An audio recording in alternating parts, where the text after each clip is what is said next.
Horas e 25 minutos, já nós vamos acompanhar um trecho ao vivo da coletiva do ministro Fernando Haddad da Fazenda, que vai trazer mais informações a respeito do pacote anunciado ontem pelo governo em rede nacional de rádio e televisão. Estamos recebendo aqui o ex-ministro Aldo Rebelo, ex-presidente da Câmara Federal, que sempre está conosco na programação da Rádio Bandeirantes, nos ajudando a entender, trazendo informações, análise sobre assuntos importantes do momento. Uma entrevista que já estava marcada com o ministro, que veio pessoalmente aqui ao nosso estúdio para nossa satisfação. Bom dia, tudo bem, ministro?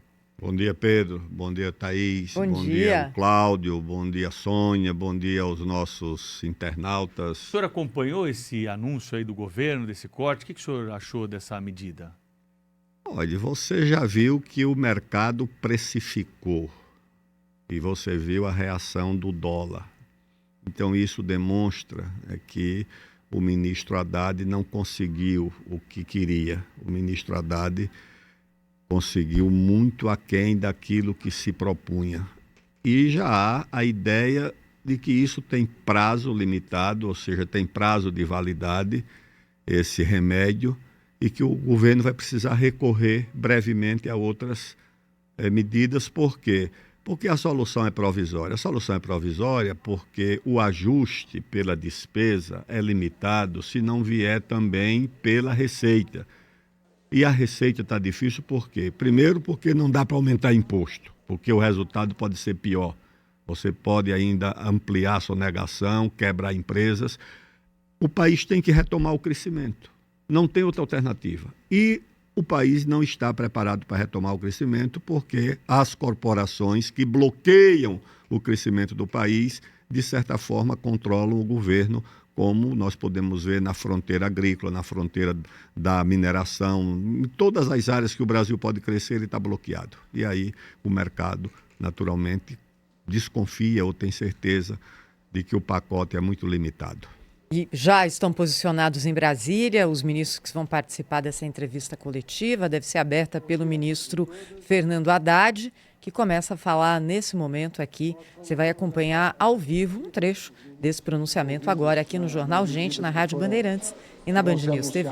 Hoje ao público e já foram superficialmente antecipadas ontem no pronunciamento, para que nós possamos detalhar para vocês, sobretudo com o apoio das equipes técnicas dos ministérios, cada item que vai ser alterado com o apoio do Congresso Nacional, que já teve uma reunião com o presidente Lula, o presidente das duas casas, e nós temos reuniões com os líderes. Ontem foi realizada uma com os líderes da Câmara e hoje será, a seguir, uma reunião com os líderes do Senado.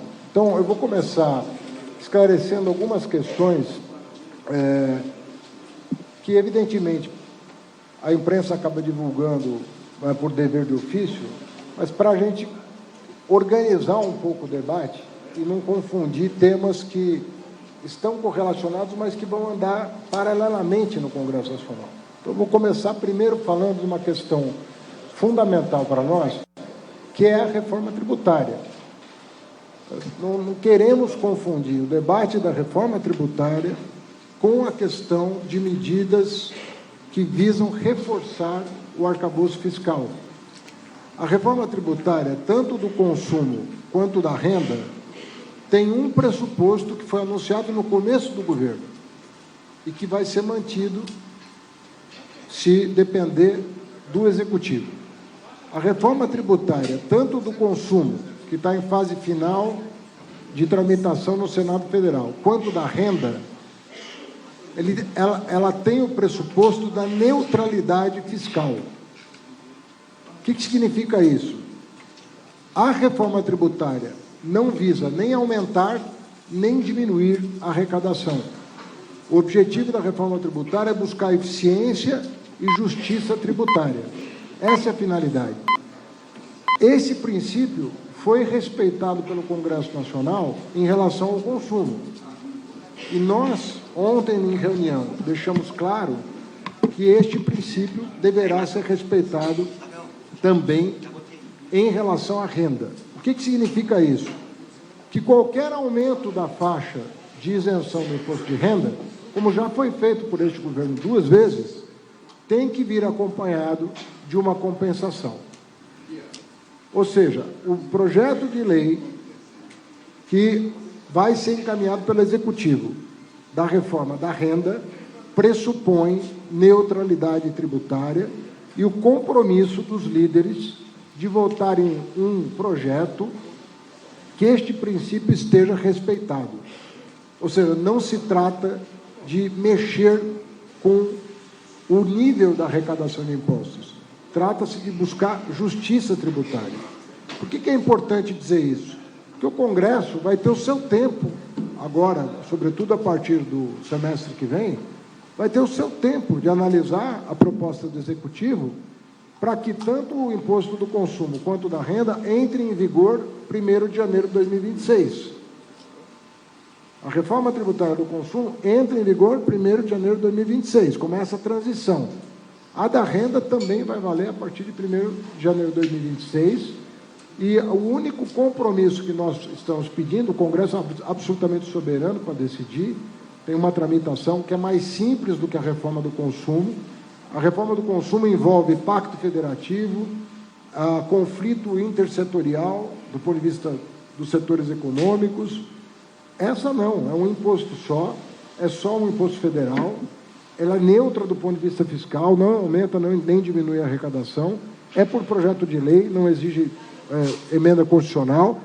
Então, nós entendemos que ela pode tramitar o ano que vem, que é um ano que está com uma agenda legislativa mais leve e não é ano eleitoral. Então, é um ano muito especial para a gente concluir a reforma da renda, tendo concluído a reforma sobre o consumo, e entregar para um país um sistema tributário moderno, justo, progressivo, atualizado, entregar no dia 1º de janeiro de 2026, algo que é almejado há 40 anos e que o Brasil nunca se dispôs a enfrentar. Agora nós temos um Congresso que se dispôs a enfrentar o debate. E nós estamos aproveitando esse entusiasmo do Congresso com o tema para pautar a conclusão desse trabalho. Esse ponto é isso. Tem prazo constitucional para a entrega do projeto. Nós dissemos e nos comprometemos com o país de que íamos encaminhar assim que o imposto sobre consumo tivesse avançado, e o governo optou por esse momento para já encaminhar, sabendo que o Congresso vai se debruçar sobre um tema que é complexo, mas menos complexo do que a reforma sobre o consumo. Eu sei que é muito técnico que eu estou falando, mas eu preciso dissipar informações equivocadas que circularam ontem e que compromete o anúncio que está sendo feito hoje. Até em relação aos valores, a nossa proposta, estão fazendo contas que chega a 70 bilhões de reais, não tem nada disso, é uma fórmula que a Receita Federal do Brasil desenvolveu, ela tem um impacto de 35 bilhões de reais, mas que é neutralizado pela compensação prevista no próprio projeto.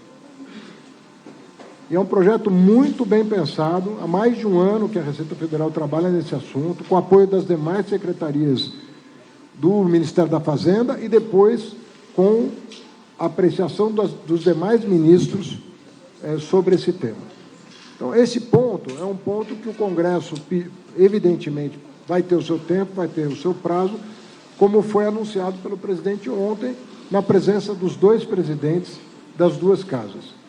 O nosso tema hoje é a questão do reforço ao arcabouço fiscal. Então, nós já estamos apresentando um conjunto de medidas que tem um impacto nos próximos 2 anos de 30 e 40 bilhões, 25 e 26, performando 70 bilhões de reais, e que passa pelas seguintes medidas. Primeira delas, reforçar que o salário mínimo continuará tendo ganho real. Ele continua tendo um ganho acima da inflação. Mas esse ganho vai estar condicionado àquele espaço do arcabouço fiscal entre 0,6% e 2,5%.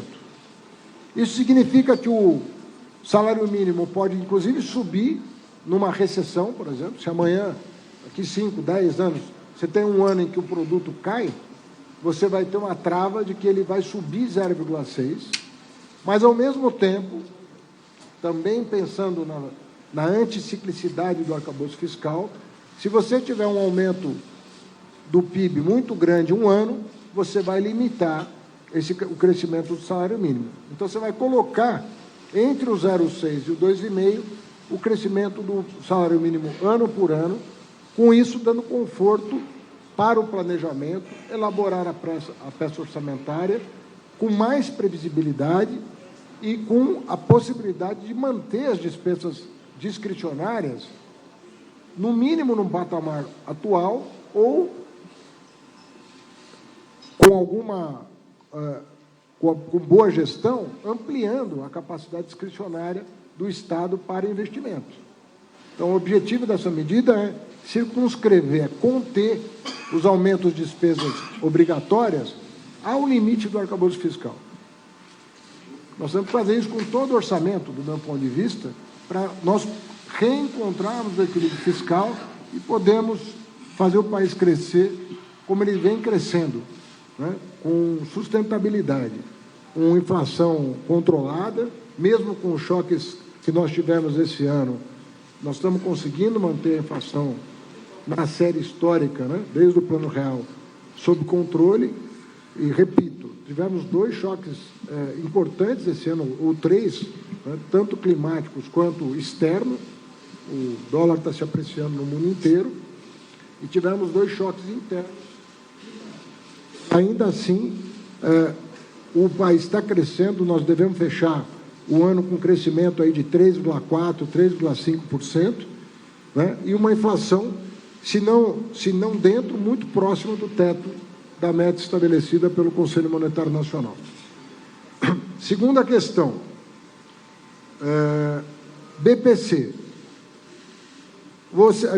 Nós temos conversado com vocês sobre uma espécie de indústria, né, de liminares que estão sendo concedidas, e nós estamos estabelecendo critérios legais que dão ao gestor público mais conforto na certeza de que o benefício vai chegar a quem realmente precisa e é contemplado pela segurança constitucional, é contemplado pelo texto constitucional. Ou seja, nós estamos adequando o BPC. Estamos acompanhando aqui a entrevista do ministro Fernando Haddad, que está dando esclarecimentos aí sobre o pacote do governo. Claro que, na sequência, vamos ter mais análise aqui na Rádio Bandeirantes, na Band News TV, trazendo, explicando para vocês e com a nossa reportagem mais repercussão do que hoje está sendo anunciado, então, aí pelo governo e explicado depois do pronunciamento oficial ontem à noite. Cláudio Humberto, estamos recebendo aqui o ministro Aldo Rebelo no nosso estúdio para tocar também em outros assuntos importantes do momento. Cláudio, qual que é a tua pergunta? Bom dia. Muito bom dia, ministro. Prazer imenso, uma honra tê-lo aqui conosco.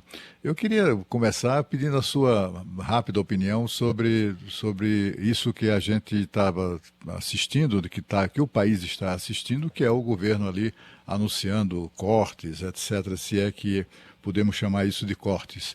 Mas, assim, o ministro começou a sua explanação contando uma lorota, né, dizendo que a reforma tributária não aumenta os impostos, o que não é verdade, né, um aumento brutal de impostos, ou pelo menos da carga tributária de uma maneira geral.